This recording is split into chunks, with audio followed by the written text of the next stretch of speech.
So why is it the planning part relevant for a successful MAPS assessment? You know, the MAPS assessment, as we understood from the past 2 days and the exercises we undertook, it's complex. It's almost as complex as the procurement system in itself. So we need to consider the different dimensions. We need to consider, you know, the amount of time that we will have for the assessment, the resources in terms of the assessment team, in terms of the budget allocated, in terms of the expectations of the people. And also we have the stakeholders, we have a lot of information as we saw.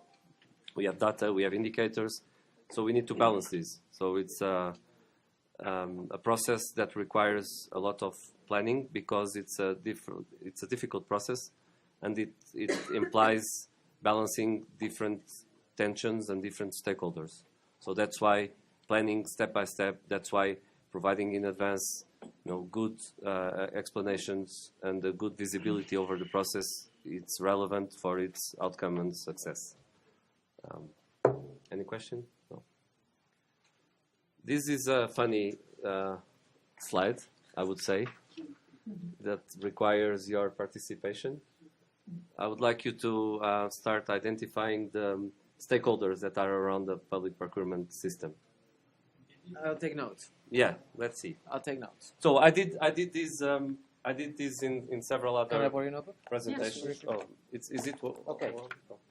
So in fact, I did this exercise in other trainings and other events, and it worked out really well. Yes. So who would like to start?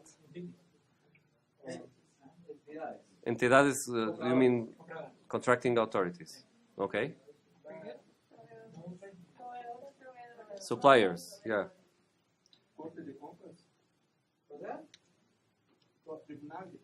See, so like a Supreme Audit Institution? Auditoría? Yeah. Sí.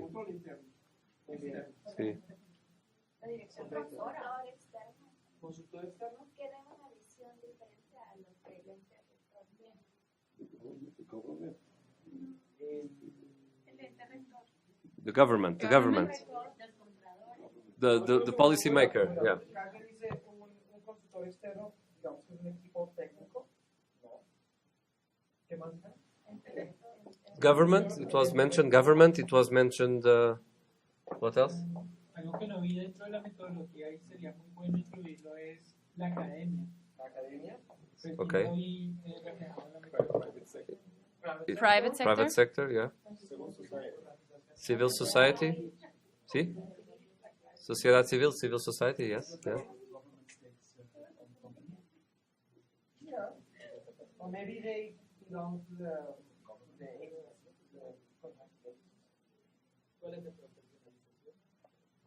So we are talking about professionalization bodies. Representative body of the contractors. we are talking about what's around the procurement system. So what kind of actors are influencing, and what kind of actors you should think about when you design a MAPS assessment, and you think about what kind of stakeholders you would like to engage. Do we have the contractors body?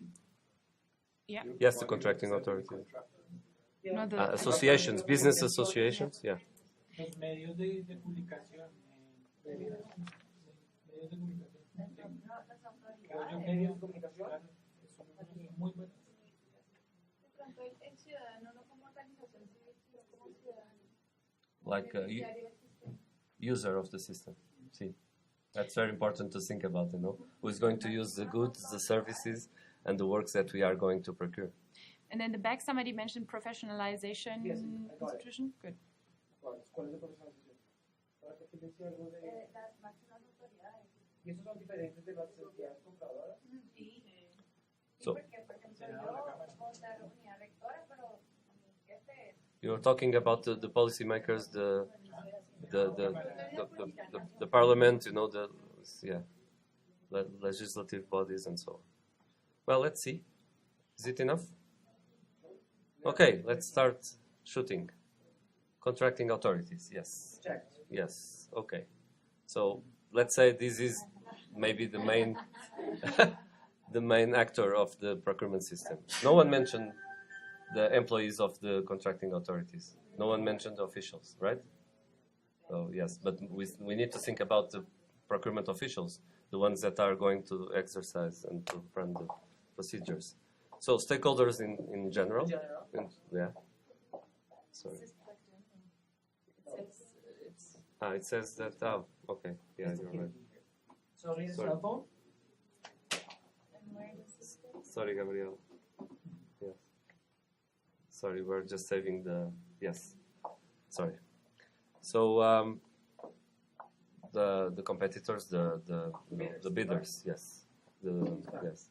No one mentioned unions, sindicatos. Well, business as Sindicatos, it's a bit outside, but also different. maybe relevant. The users, yes, good, very good.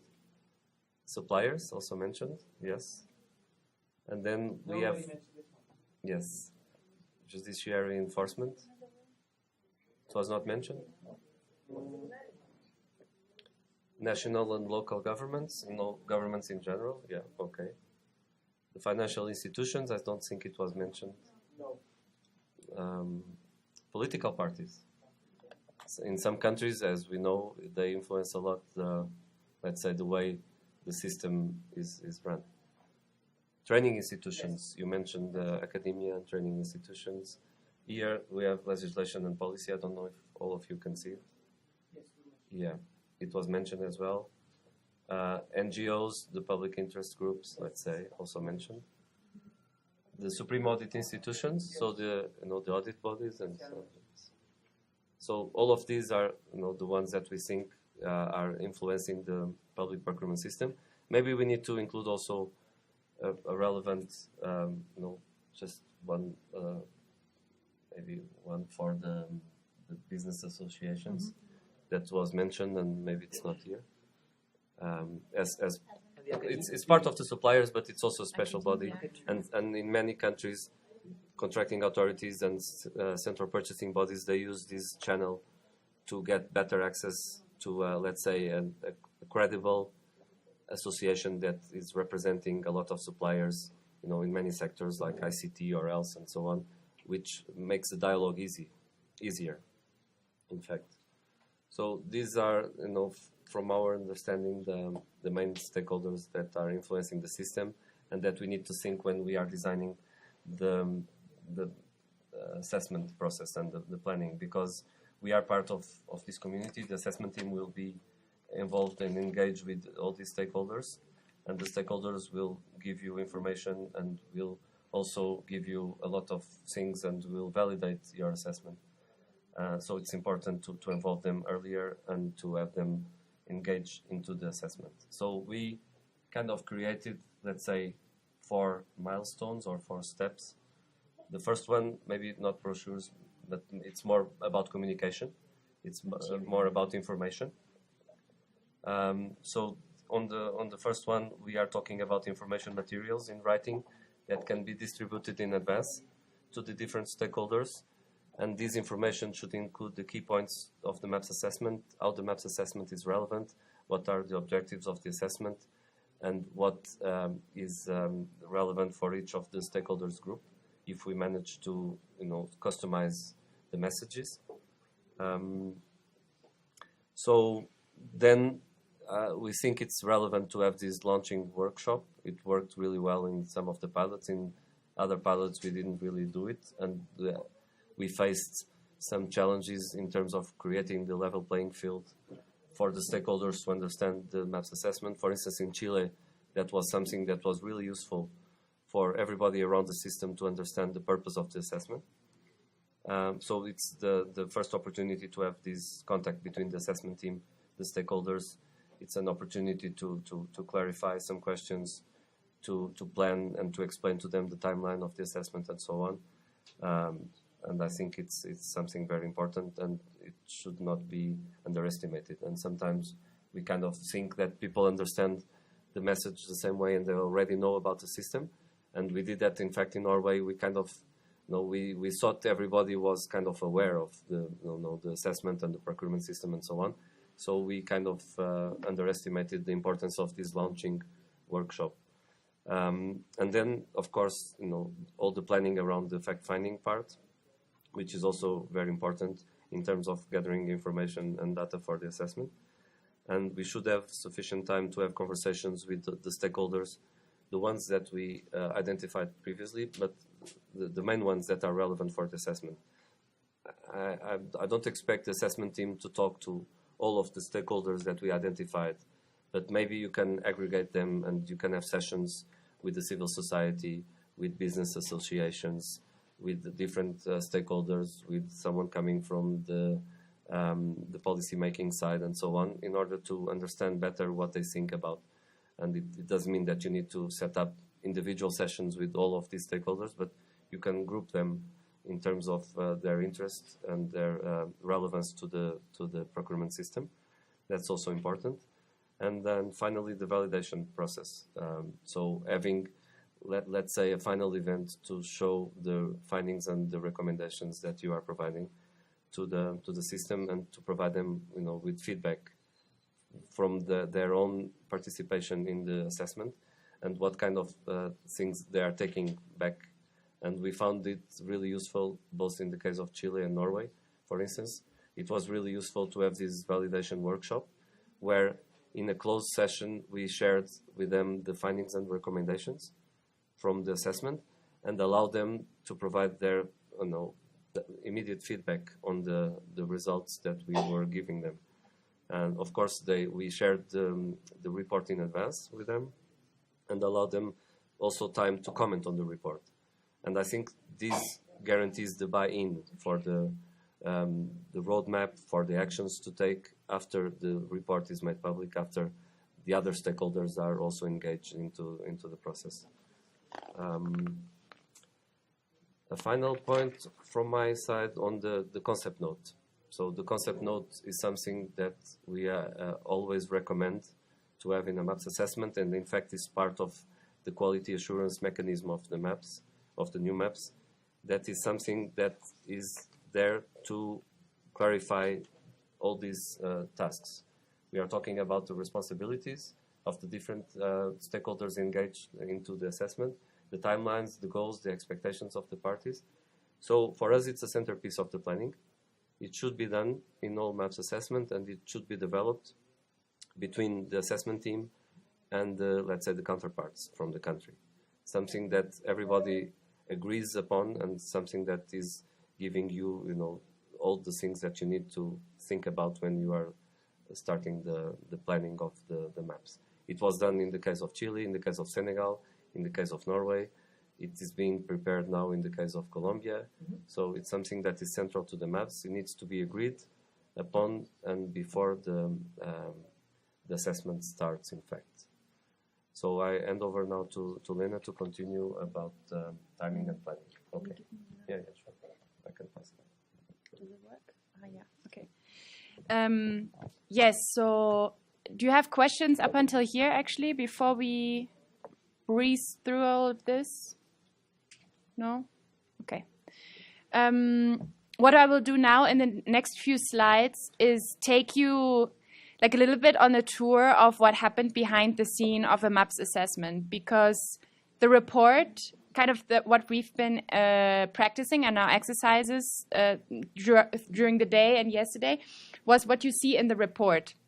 But that is actually only kind of the tip of the iceberg.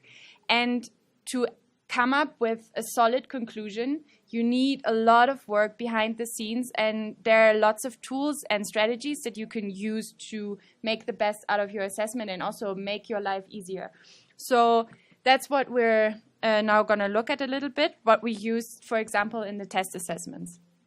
So a few words to begin with on timing and planning, because what Paolo mentioned in the beginning, you have limited time, you have limited resources, you need to be careful to use them. And the key to do that successfully is planning. Planning, planning, planning. Now I'm German, we love to plan everything, but also I sometimes have to, discipline myself and make sure that I have a plan and that I stick to my own plan and my own timelines, right? So start early with it, very important. Don't think you can do it tomorrow. It'll be too late tomorrow. then include all the partners of the assessment in defining the deadlines. So for example, in Norway, because we didn't have this initial workshop, the communication lines were maybe not that clear, and then the deadlines maybe were also not that clear. But everybody needs to be on the same page about these things.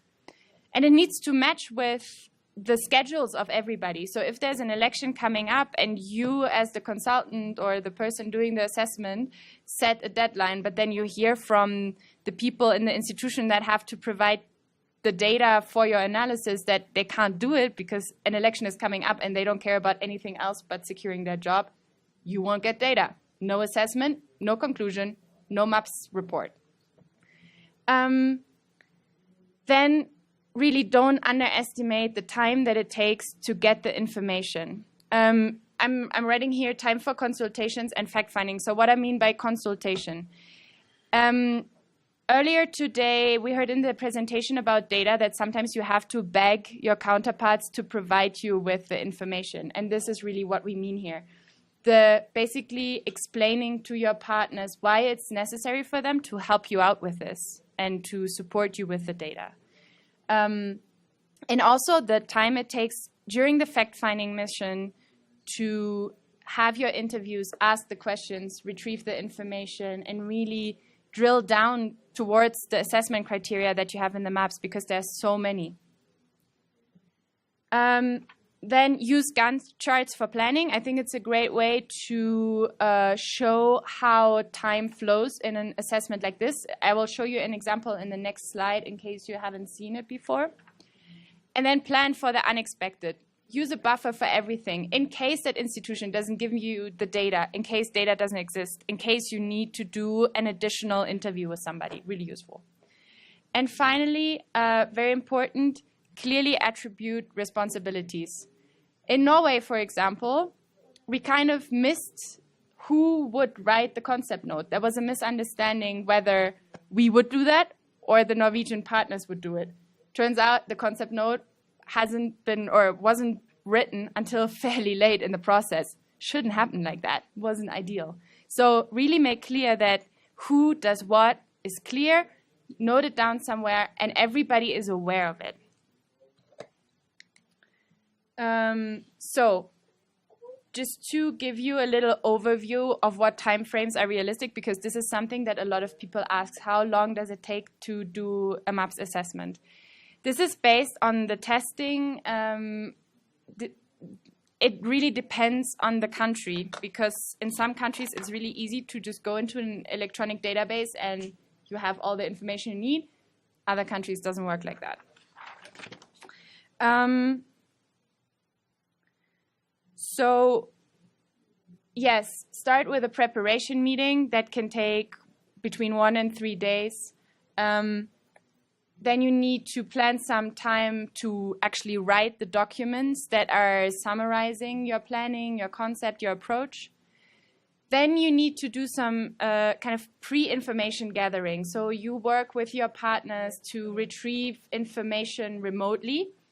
And then you actually go on a mission to the country to ask questions, talk to the stakeholders, discuss the information that you've already received, and prepare your analysis. And this is then the next step. Maybe I can show you. Yes. This is then the next step. You need to sit down with all the information that you have gathered and compare it with the assessment criteria in the MAPS methodology. When you know what you want to write in your report, you start drafting it. You formulate your conclusions.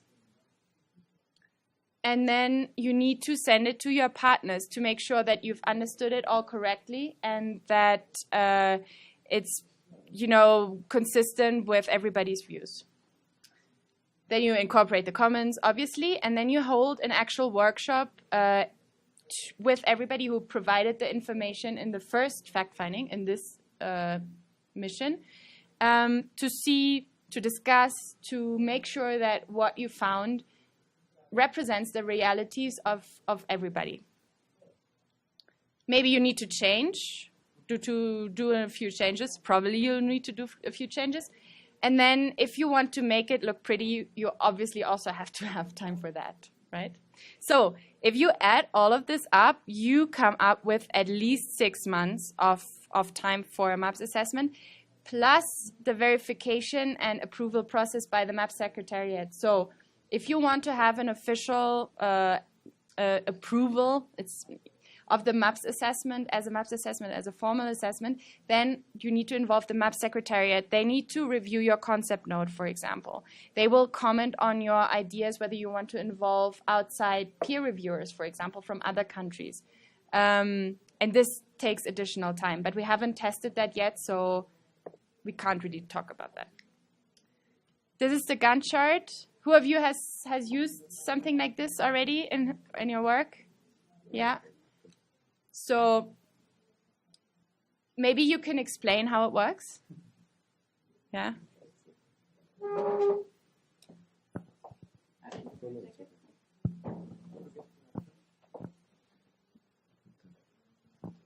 La tabla de Gantt básicamente es una herramienta que nos permite identificar por línea de trabajo cuáles son las actividades que se van a incurrir, cuáles son los tiempos para ejecutar esa actividad de inicio a fin, cuáles son las dependencias que hay entre actividades y quiénes son los responsables de ejecutarlas.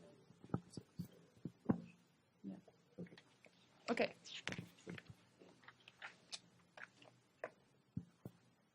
Good. Okay.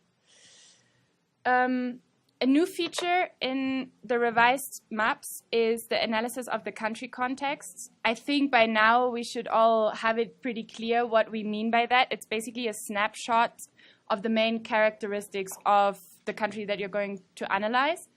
The MAPS Users Guide provides you with a list of the sources that you need to check.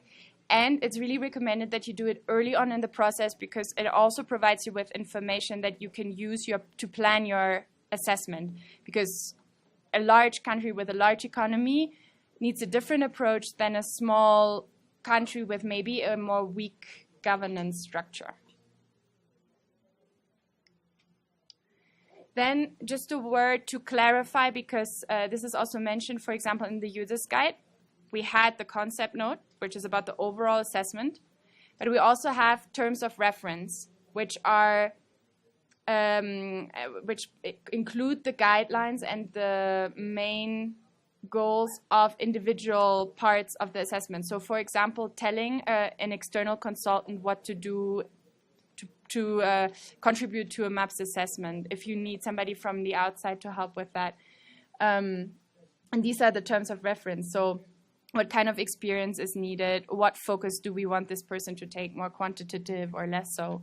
And then also the relationship between the different parts of the assessment team. So the country government, external partners like, for example, IIDB or us as OECD, and the consultant.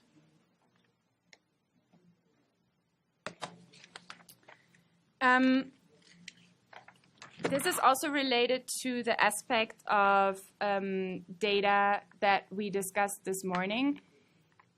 In order to have a solid MAPS assessment, it's really important to manage the underlying information well.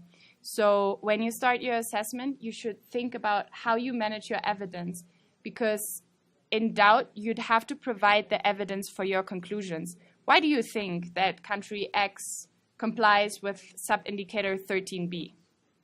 You need to have some sort of structure to support this. Either you write it down or you have an annex where, for example, you put the responses of the suppliers in a survey, like we've seen that in the exercises. You can use an assessment matrix. I will show you an example that is something we have used, for example, in Norway. Then it's important to choose an assessor that has no personal stake in the country. That is something we recommend. It's not always possible, but this will provide you with more objective information and a more objective assessment if you have somebody who has no stakes in the assessment himself. For example, because he is part of the government or because he is reviewing the reforms that he himself has implemented before. That is something that may be not so good idea. Then use a questionnaire prior to your meetings to gather the information. So the MAPS indicators are setting the aspirational standard, But as you saw yesterday when we went through the indicators, you can transform it into questions. And this is often easier to digest for your partners, to really ask for the information that you need.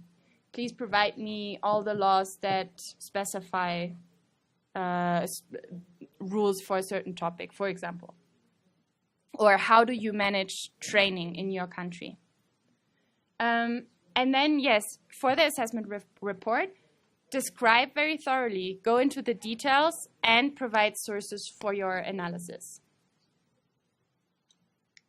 Maybe just in terms of the management of information, the future secretariat is planning or is considering to create a web-based tool to help the assessment. And we are currently looking at some systems that are already existing in terms of assessment that provides the assessors with the possibility to upload files that support the assessment. This is not done yet. This is not in place. That's why we came up with these assessment matrix. But that's something for the future that we think it will be possible to set up maybe by the end of next year.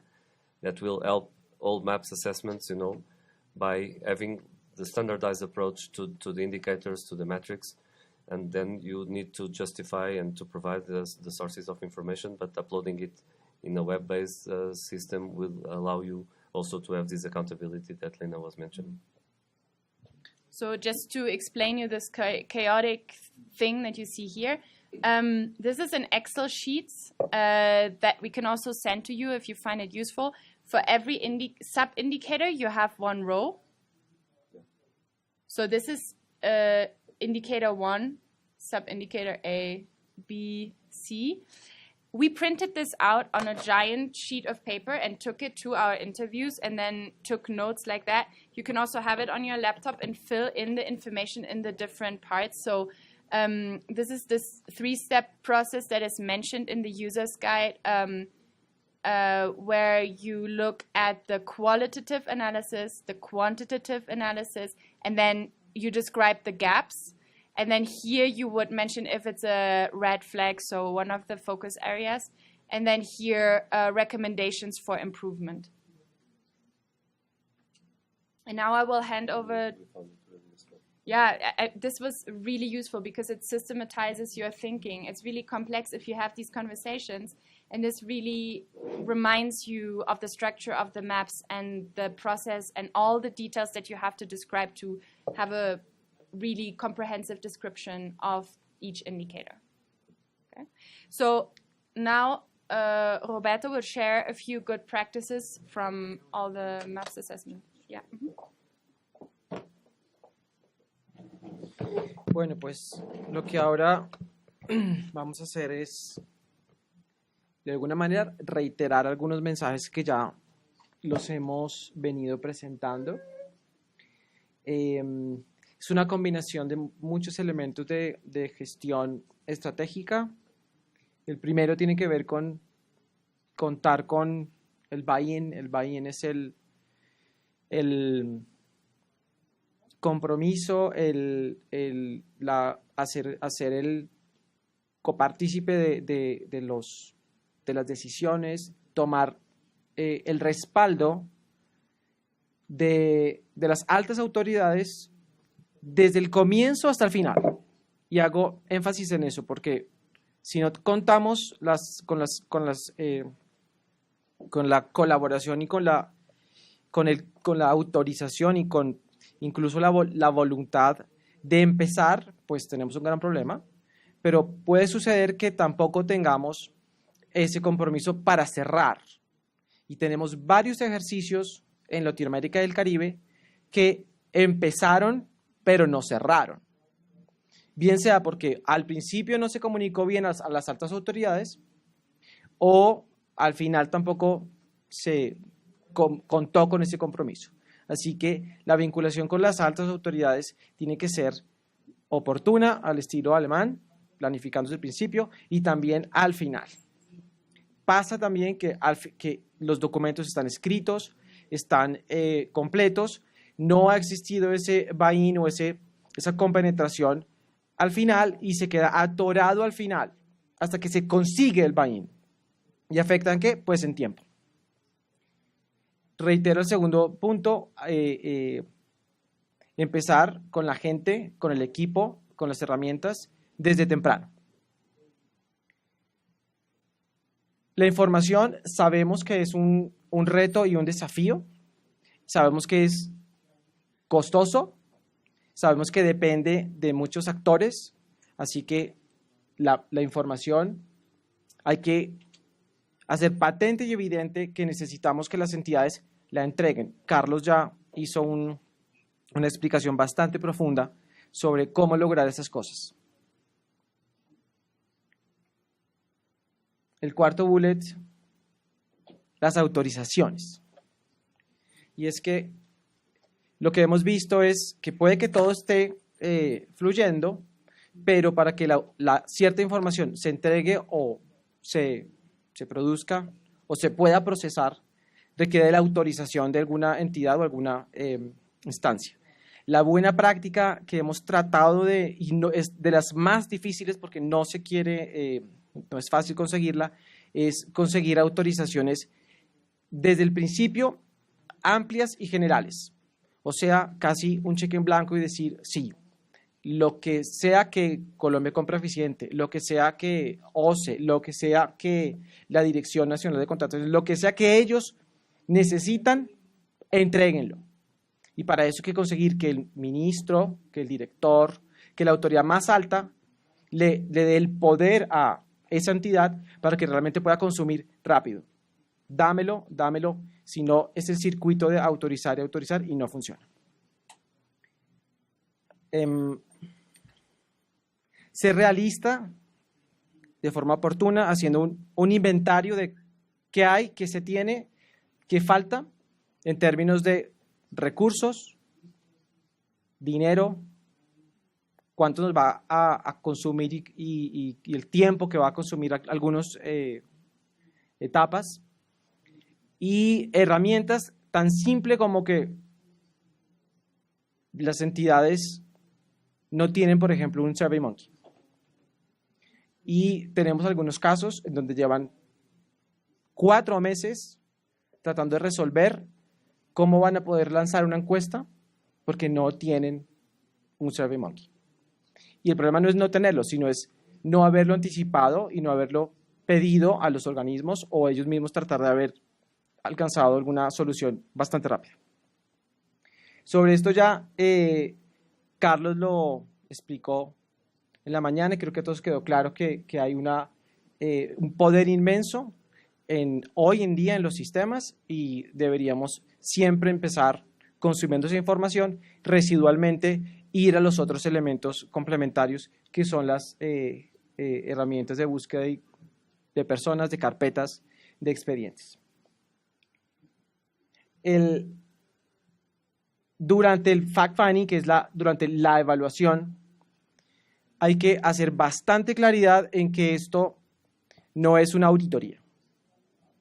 Si el mensaje que se está recibiendo por esas múltiples instancias que ustedes van a consultar y llamar es que van a ser auditados, ¿qué van a hacer?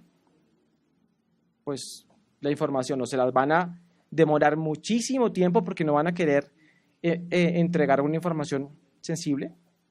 Van a pedir todas las autorizaciones antes de poder entregar la información o simplemente van a esperar que sea el último momento para decir no pude entregarla.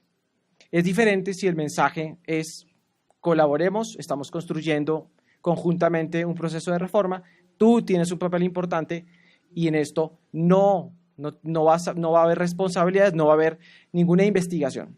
Y en Latinoamérica particularmente eso es bastante crítico, ustedes lo saben. Si los tiempos de evaluación son cortos, también las evaluaciones y conclusiones van a ser apresuradas. Así que el tiempo tiene que ser lo bastante amplio para que los evaluadores puedan construir los argumentos, los puedan compartir con todas las instancias, verificar e incluso algo bien importante que sean verificados y corroborados por las altas instancias de quienes por parte del gobierno van a estar involucrados en el ejercicio. Porque si se deja también que al final ellos tengan la última palabra, pueden cambiar, y nos ha pasado, que los equipos evaluadores escriben los reportes, la información se genera, se consume la información, todo el mundo está de acuerdo, se presenta un documento y el único que no está de acuerdo es el director y se vuelve para atrás. Y último punto es, no todos los momentos son buenos para aplicar el MAPS. Y hay algunos donde es pésimo aplicar el MAPS.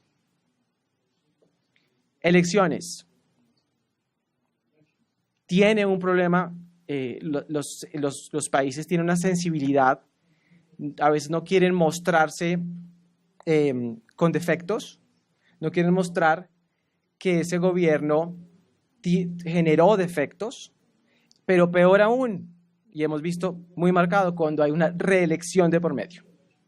Cuando hay posibilidades de reelecciones presidenciales, nadie quiere ir al final del MAPS, o sucede que se inician los diagnósticos y no se cierran. Si hay mucho cambio de autoridad, si se anticipa un cambio de autoridad, o no tiene que ver con elecciones, sino simplemente un cambio de autoridad, tampoco es buen momento para hacerlo. Y tan sencillo como no hacerlo o no esperar que las etapas críticas de las evaluaciones ocurran en diciembre, por ejemplo. Porque en diciembre todo el gobierno a quien le vamos a pedir la información va a decir, pregúntame en enero cuando vuelva. Entonces hay que pensar cuándo hacerlo. Si yo lanzo una encuesta en vacaciones el 20 de diciembre, pues obviamente no va a pasar nada. Así que estos son solo algunos tips que vemos presentes y que queríamos compartir con ustedes. Okay. Any questions so far? Any questions? So, everything is crystal clear? Good. Okay, bueno. Well, we can test that now. I will tell you now 2 stories. Well, one story at a time, and then maybe we can think together about how we could have done it better. Okay? It's again examples from our 2 countries, Contrataguay and Comprador. And it's basically 2 things that have gone wrong with the organization and the planning and the logistics. And yeah. So story number 1 is about Comprador. And you have to know that in Comprador, we have a really complex legal system. But it's actually based on international rules. So those international rules are known, they exist in many countries, and they have implemented them there. So that wasn't that complicated. But then we had really no time during the fact-finding, and especially not much time for indicator 1, and you have seen it. It has so many sub-indicators, and all of a sudden the time was over, and we hadn't actually discussed everything we needed to discuss to adequately cover the legal and regulatory framework. So the assessment team went back, looked at the indicators, tried to come up with conclusions, wrote the information. And when it went back to Comprador, they said, well, you didn't understand that right. That part wasn't really correct. Let me give you the legal framework. Took another 2 weeks. And so, yeah, it took a few weeks until the analysis was actually right. Do you have any ideas how we could have maybe done that a little bit more efficiently? No one wants to. Gabriel, sí. Yeah. Julio también.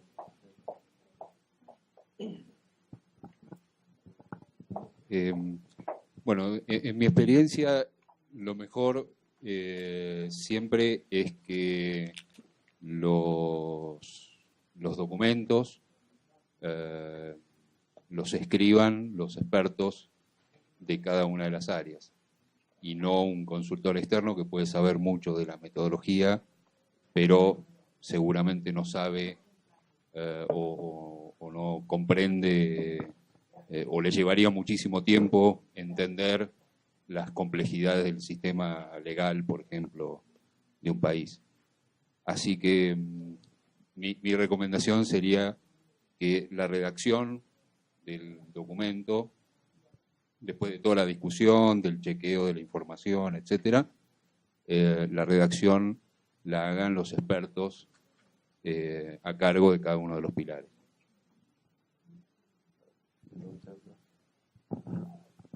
También evaluaría la posibilidad de hacer revisiones en el camino, no esperar hasta tener todo el documento al final, sino ir haciendo las validaciones necesarias con el fin de que el producto final tenga el menor margen de error y evitar el ir y venir del documento. Any other ideas? Yeah, here. Yo creo que también es importante ir generando el documento mientras se va haciendo la metodología, no esperar hasta el final para empezar a generar el documento, puesto que, o sea, lo mismo pasa cuando uno hace alguna investigación o algo así, que llega a los datos, saca los resultados y después se complica más es en generar la redacción para esos datos y cómo hacerlo. Entonces yo creo que esa es una muy buena, no sé cómo decir, bueno, algo muy bueno. Yeah, in the back again.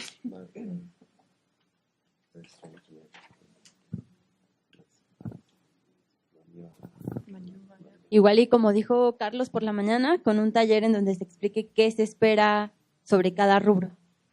Entonces ya para que al país también le quede claro qué es lo que tiene que reportar en cada, cuál es lo esencial, para que ya al momento de hacer el reporte pues tenga bien clara la visión de metodología. Yo tengo una recomendación. Okay. Y sobre todo teniendo en cuenta que tenemos muy poco tiempo, la construcción del reporte no tiene que ser en un orden consecutivo de pilar 1, pilar 2, pilar 3, pilar 4. O luego, y al final conseguir y validar la información estadística. Si tenemos muy poco tiempo, hay que tratar de hacer actividades paralelas, tratar de avanzar con lo más fácil al principio, dejarlo listo, dejarlo como por ejemplo el pilar 1, dejarlo consolidado y en paralelo ir con otros e ir consolidando etapas y como decían, escucho y me parece bien, ir también verificándolas y cerrándolas a todo nivel y luego pegar. O sea, mi consejo es no pensemos en que es uno detrás de otra, sino inteligentemente y con este diagrama tratemos de hacer un flujo paralelo.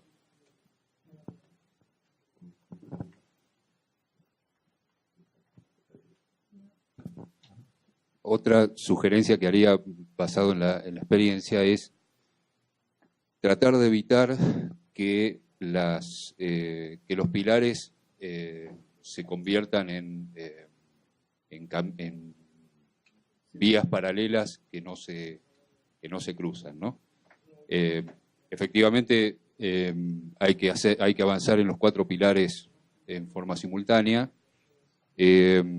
pero siempre, y cuando hay un responsable de cada pilar, se corre el riesgo de que cada uno trabaje por su lado y, bueno, se generen compartimentos estancos que después cuesta unir, fundamentalmente porque hay temas que aparecen en varios pilares y es importante que todos opinen sobre todos los pilares. Entonces, es importante ir haciendo lecturas cruzadas de los documentos para tener la opinión de todos y chequear que lo que se dice en un pilar es consistente con lo que se dice en otro. Y no dejar eso para el final. Okay. Otherwise, maybe to summarize, I think those were all very good ideas to say, find an expert who can maybe do things, who can easier learn the MAPS methodology than you can learn the law. Plan ahead, have early meetings so it's clear who has to provide what. Make sure that there are no silos. And then another thought that came up was that think about the decision tree this morning about the availability of data. And if you think about a law, that is a text that is already written up. It's probably available electronically. So very easy to hand over in an email. Why would you waste time transmitting this information verbally? So find the right way of communicating information and the most efficient one. So have this law, have all the information you can get at the very outset before you conduct your fact-finding interviews, and use the fact-finding interviews more to fine-tune your information rather than to acquire all of the information, because you might not be able to do so in a short amount of time. Yeah, and another question that is maybe not relevant for the region, but we face it, it's the language barrier. Yeah. Because here we are working mainly in Spanish and English. Of course, there are some countries with French and Dutch and things like that. So it's very important to have someone that speaks the local language, that is part of the assessment team, that by chance, we had someone from Norway working with us at OECD at the time. So we had access to someone that could read Norwegian and translate it for us, because otherwise it would be very difficult to get, these, even if they share the information with you, if it's in a language that you cannot read, then what's the point? So you need to consider these dimensions as well.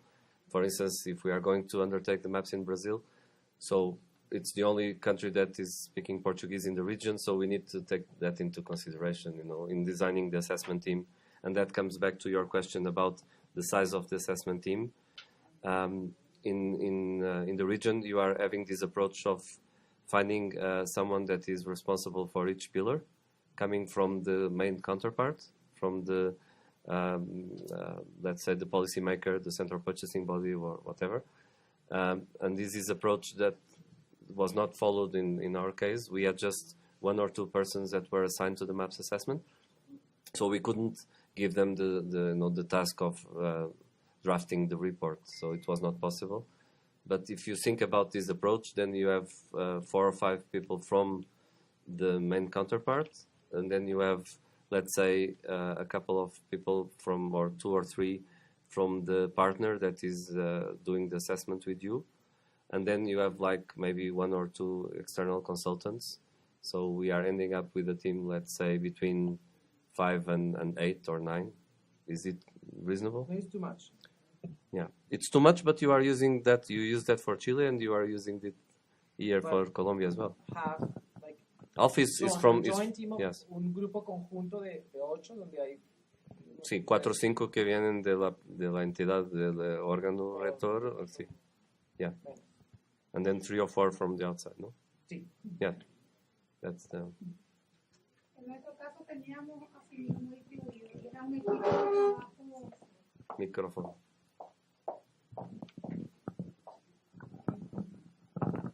Era un equipo de trabajo conformado a sí mismo, un responsable por cada pilar. Ahora, lo que yo recomendaría, que es algo que vimos ahora que es necesario, es tener un responsable de hacer el seguimiento para ir viendo lo que se tenga que ir trabajando ya por el camino. Porque nos dimos cuenta ahora, a la hora de volver a actualizar, nadie hizo un seguimiento de todo lo que pasó en este periodo de nuevo. O sea, debiera de haber en la institución un responsable de nuevo, que sea el nexo entre todos los pilares otra vez, digamos. Pero en nuestro caso funcionó bastante bien. Tuvimos un apoyo de un consultor, cierto, pero que era más que nada un manager, como un guía, sí. Entonces, con eso nos manejamos perfecto. O sea, la responsabilidad caía básicamente en cada pilar, ¿verdad? Cada responsable del pilar, perdón.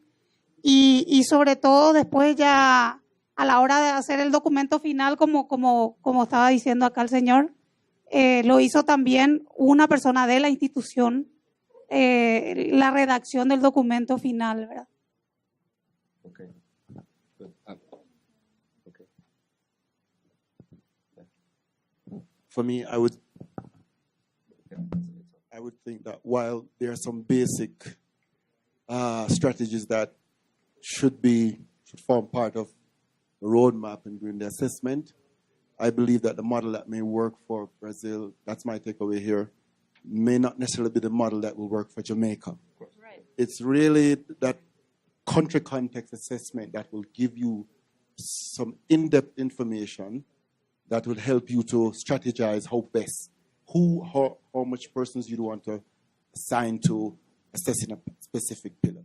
That's my takeaway. Is that a safe way to look at it? Yeah, I think so. Yeah. Okay. Well, not only, I mean, the country context is also, you know, it's things like what is the GDP of the country, what is the population, what is the legal system, those kinds of questions. The democratic system, all of these information. But basically, in the concept note, taking into account the country context, you would strategize about exactly what you said. Y yo creo que es muy razonable lo que dices. Tiene mucho que ver con la fortaleza institucional o el momento, no necesariamente la fortaleza, sino el momento en que se encuentra el ente rector que va a conducir y liderar el ejercicio. Y hay muchas opciones y alternativas y las experiencias que tenemos son muy diversas. Por ejemplo, Perú utilizó 2 consultores y nada más. Panamá utilizó 2 consultores y nada más. Bolivia se apoyó con 5 consultores.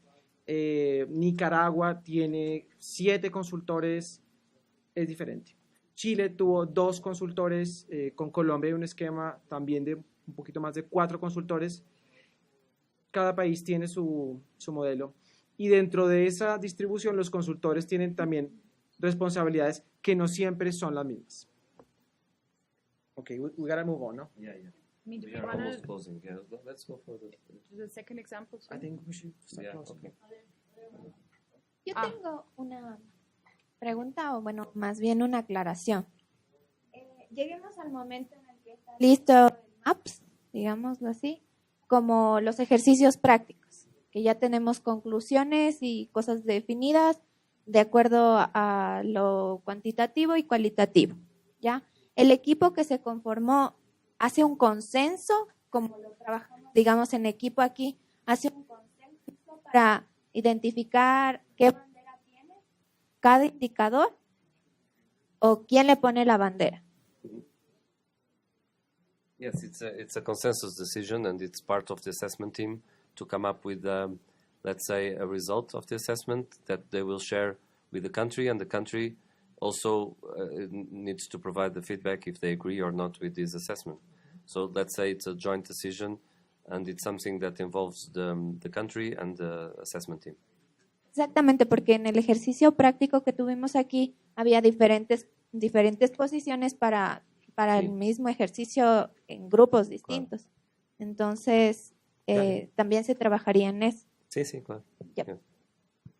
So we move to the last slide. Last slide? Yeah. Okay. This is just to remind you that all of what we told you yesterday, today, you can also find afterwards. So you go home, you reflect, let it sink in a little bit, and then you want to get your hands dirty and start planning, then you can go to different sources of information. Number 1 is the user's guide. You have it directly in the methodology. A lot of what we talked about is summarized there as well. It's very dense information, but it's there. Then there are templates available for the terms of reference, the concept note, the indicator matrix, and also the report structures that we can send it to you. So if you're interested, right now it's not on the website yet, but that's the idea. As soon as the MAP Secretariat is established, you can find that online. But for now, we can send it to you and share it with you. Then talk to people that have done this before, your colleagues, other countries, involve them. I think that's a really great source of information. We started that today. I encourage you to stay in touch and exchange your experiences and how's it going.